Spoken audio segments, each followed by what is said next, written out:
This is the 2022 Ford Ranger Raptor.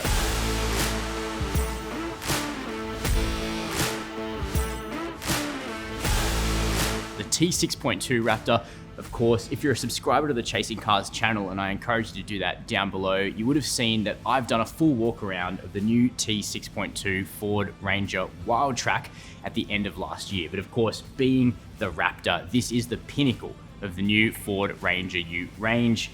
The Raptor is probably, I would say, the undisputed champ of the dual cab segment here in Australia at present in terms of stock capability. But Ford have definitely noticed the fact that virtually every other ute maker is pursuing the Raptor with their own special editions. Think cars like the Navara Warrior, the Hilux Rugged X. And so this vehicle is intended to be what Ford calls a quantum leap on the current Ranger Raptor and really consolidate and solidify its place as the best dual cab ute in Australia. So is that just an empty claim, or is there substance? Well, we're going to be able to drive this vehicle closer to its second half of 2022 release date. But today I can tell you quite a few exciting things about the new Ranger Raptor. And that starts under the bonnet, which sadly I can't open, but we can check out the fact this is a unique bonnet that's vented.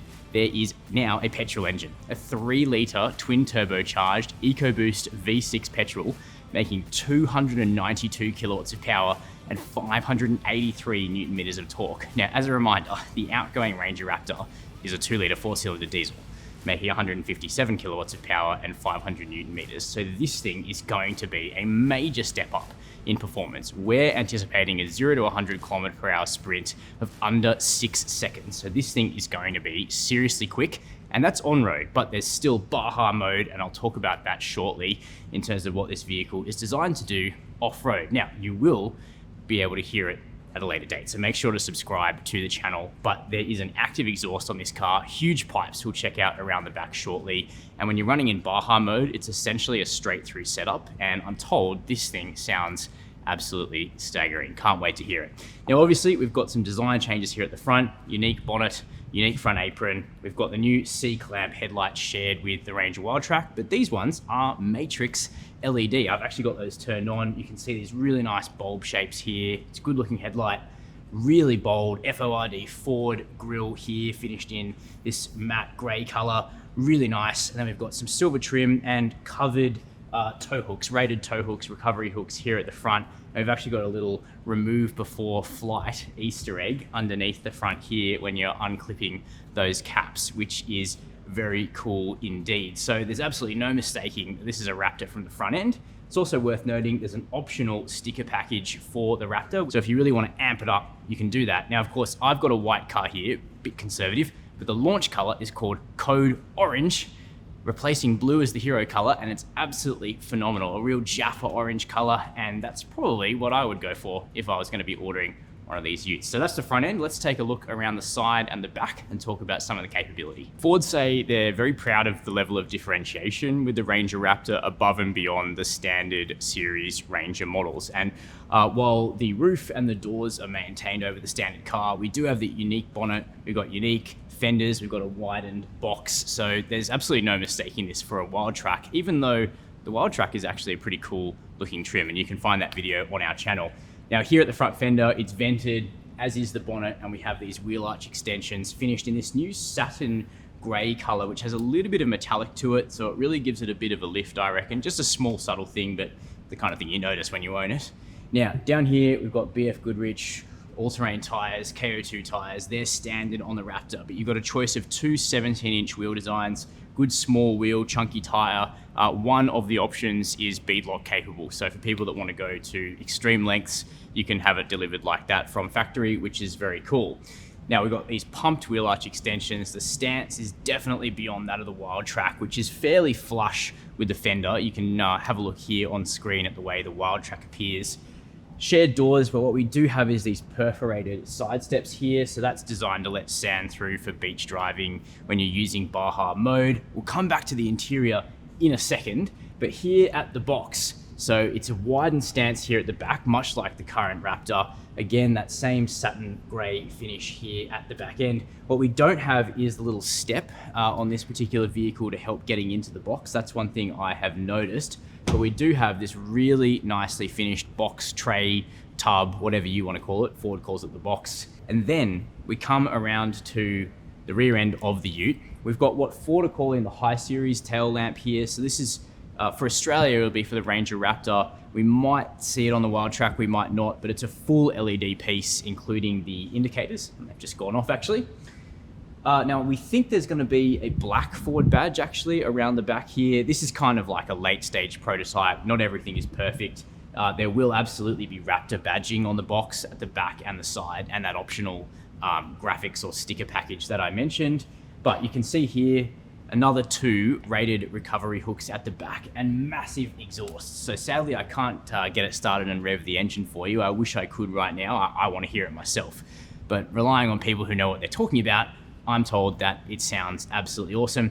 Now we've got a spray-in bed liner on this vehicle, but we've still got nice little touches like the ruler inscribed into this opening tailgate so you can measure stuff quickly and easily. Nice little Easter egg there. Of course, the headline feature of the new Ranger Raptor is the 292 kilowatt petrol V6 under the bonnet, but this vehicle is all about off-road performance. The outgoing version of the Raptor was very impressive, but Ford tell us that this one is like turning up beyond 11 on a 1 to 10 scale. So that's a huge claim. Can't wait to test it out properly. Now, we still have 2.5-inch Fox shocks here behind each of the 4 wheels, but they are upgraded further from the Fox shocks on the outgoing Ranger. We've now got the bottom out control in the last 25% of travel, and it's actually an electronically controlled damping situation on this car, and it can detect when you're airborne. So even if you're not in Baja mode, if you manage to get air in this vehicle, it's going to completely prepare for a full compression on return. But we're told that the ride quality on road in normal mode is very good, while not being compromised for off-road. Again, we're gonna have to test all these claims independently, but you know, so far it's sounding pretty good. Now the brakes behind these 17-inch wheels, the hardware carries over from the Ranger Raptor, so we'll be very keen to test braking performance because we've obviously got a lot more straight line speed in this car, but there has been a complete ABS software change, which we're told has yielded some good results. Here's the interior of the new Ranger Raptor. The first thing you're going to notice are the code orange accents which are around the cabin. You'll see them here on the steering wheel at the 0-degree marker. You got stitching on the wheel and all around the air vents, but also on the seats, which Ford says are inspired by fighter jets. Why fighter jets? Well, this vehicle is designed to spend time airborne. At least that's what they're saying, but hey, I think that's pretty cool.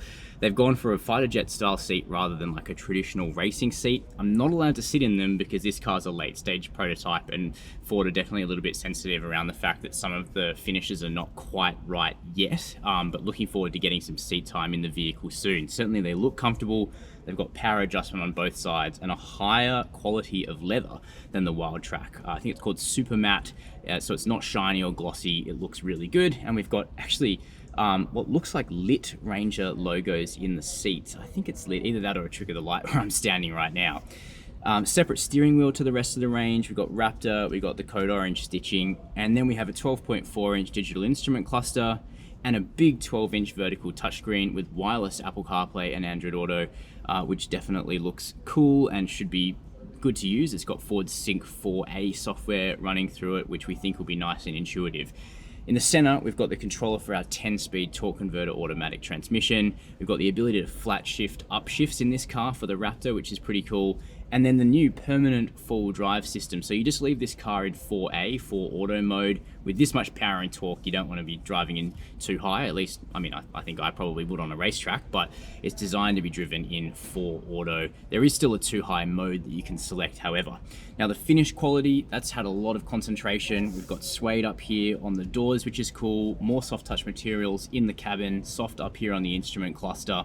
But still lots of grab handles, dark headlining to really emphasize the performance cred of this vehicle. And the back seat also has those code red finishes, and it looks reasonably comfortable, but we'll have to wait until we can sit in this car for static assessment to really give you a final opinion on that. So that's definitely my first impressions and a detailed overview of the 2022-2023 Ford Ranger Raptor. Can't wait to get a steer of this brand new performance ute, which is packing a much bigger punch under that bonnet. It should be great on and off the road, but we'll have to wait until we can test it to find out.